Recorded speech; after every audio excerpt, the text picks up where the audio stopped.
Hello,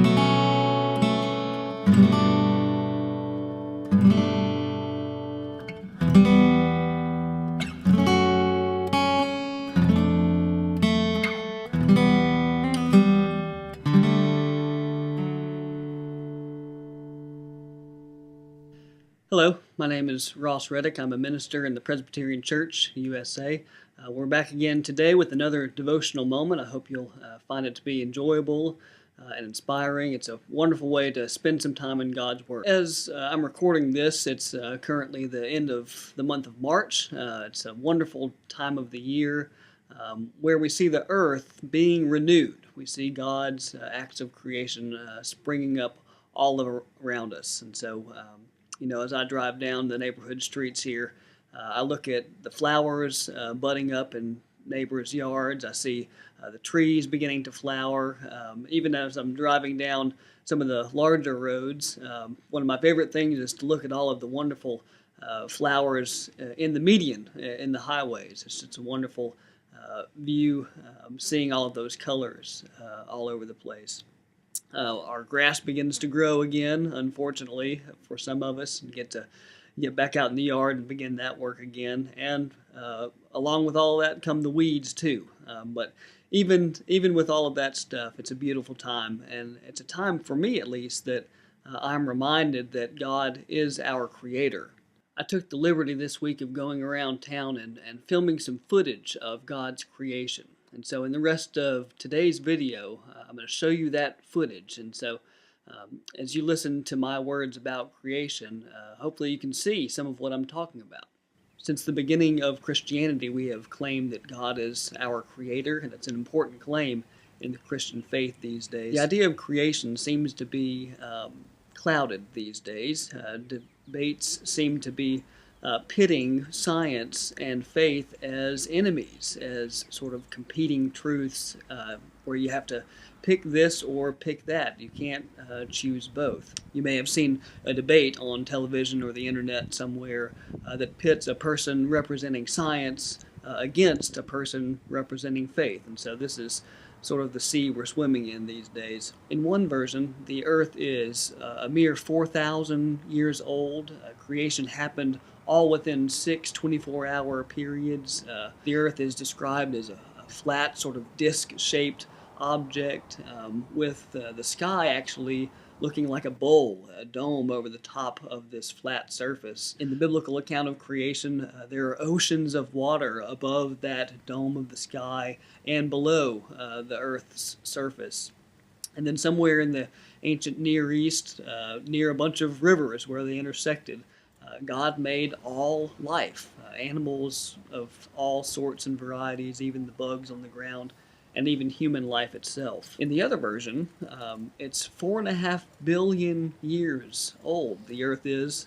The universe exploded from a singular point of density. Our planetary system is 4 billion years old. The sun is one of trillions of stars and even more galaxies.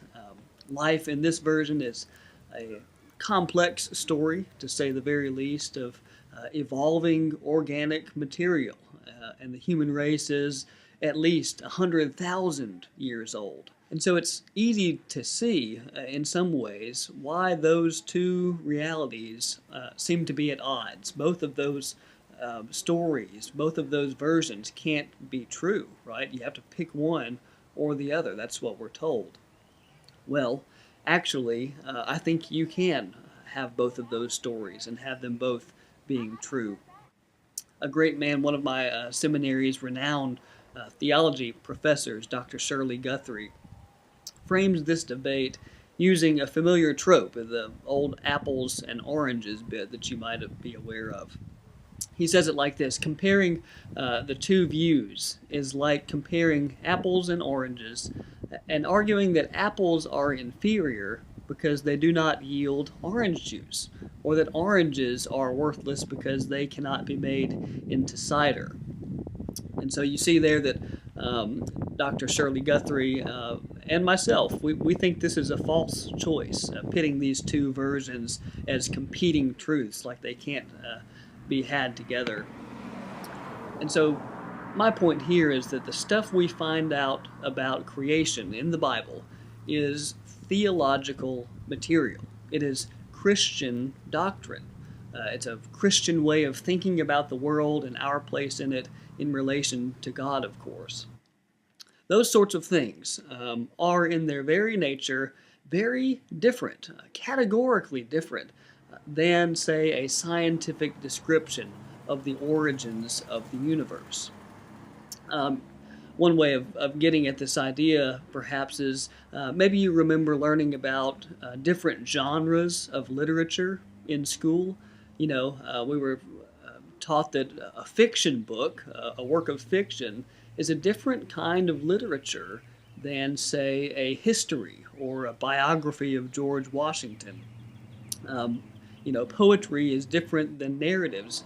Reading Dickinson is very different than reading Dickens. And so, in the same way, in a similar way, I think, science and theology are different genres, if you will, of human thought. The aim of science, of course, is to describe things, right? To say what is and what isn't, and to describe how things happen, quantities, qualities, to describe and characterize causes and effects, and most importantly, anything that scientists can falsify.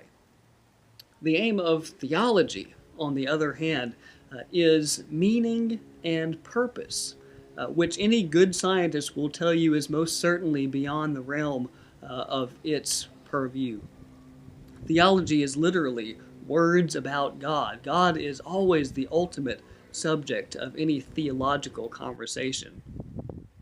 Creation, as we learn about it in the Bible, is not about offering a scientific description of the origins of the universe. The creation account, and it's not just in Genesis, it's in Isaiah, it's in Job, lots of different creation accounts. Those are all documents that tell us something about God. That's the primary purpose of the words that we find in our scriptures. People actually get confused sometimes when I tell them that I personally don't think that creation should be taught in our school systems. Why, you might ask? Because it's theological subject matter. It's not scientific subject matter. Creation as a theological subject should be left to our Sunday school teachers. It's not even that students shouldn't be exposed to theological concepts. I certainly don't think that is true. But to talk about creation, a theological concept, in a science classroom is very simply the wrong setting. Creation is theology, and I'll tell you what, it's some of the most wonderful theology that there is. We learn some awesome and exciting things about who God is by studying the handiwork that we see all around us all the time. I took the liberty of going around town and filming some video of God's creation. I think it's important to say that I did all of this video in less than 20 minutes, and so even in that short time, look at all of the diversity, look at all of the colors, see the intricacy and the details of all of the things that I shot here. And there's really no words that can capture it. You just have to see it for yourself, and you can do this by walking down your street today or any day. Even the word masterpiece seems to be too small a description as we talk about what God has done in creation. Well, there you have it, a small window into God's creation. I'd like to offer a challenge to you, which is to get out and to explore God's creation around your neck of the woods. I hope you've enjoyed today's devotion time, and we'll see you next time. I hope you have a blessed day.